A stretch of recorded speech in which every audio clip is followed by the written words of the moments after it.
Oh, ang ginagawa mo, Glenn? Chef, Na-ambush na naman kita. ano ko siya, Yubi. Ito, Chef, sakto, may ginagawa natin is yung edible oyster shell. So, ito, Chef, yung sample natin. Kanina, Chef, nakapaggawa na ako, Chef, ng ilan sa yung mga pieces natin, Chef, eh. But anyway, Chef, ito po yung ating mixture. So, ito yung pang oyster, edible oyster shell natin, Chef. So, dito, Chef, meron pala tayong dalawang klase ng mixture. So, ito yung squid ink mixture, tapos ito yung neutral naman, Chef. So, ginagawa natin, Chef, is nagda-drop po tayo dito ng yung ating squid ink mixture. Tapos, Chef, yun, sineswirl lang natin para, Chef, mamimik natin yung uneven color ng mga oyster. Ito, Chef. Kasi, ito, Chef, yung ating molde. Ito, Chef. From Mold Brothers. From Mold Brothers na Chef. So, ito, Chef, mainit na to, Chef. Kanina, na-preheat na natin siya. Kasi, Chef, nagagawa na tayo. So, Kailangan mainit siya. kailangan, Chef, mainit siya. Kasi, Chef, pag hindi siya mainit, is hubad lang yung mixture natin, malalaglag. Malalaglag, nice. So, ito, Chef, mainit siya. So, ang gagawin natin, Chef, is i-dip lang natin, Chef, ng mabilis. Kapag naman, Chef, masyadong matagal, kakapal naman, Chef, yung mixture. Kaya yung isa sa mga technique na ginagawa natin, Chef, is... Mainit pa nga, no? mainit pa, Chef. Usok pa, Chef.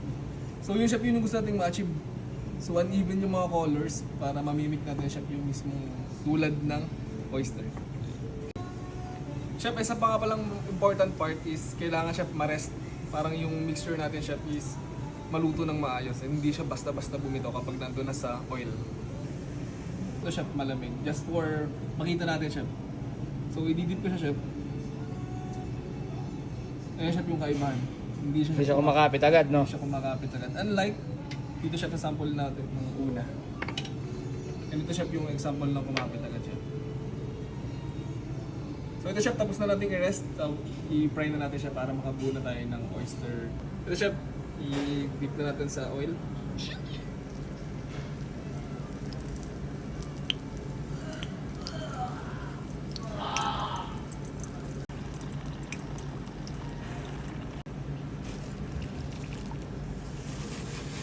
Oyster, ah.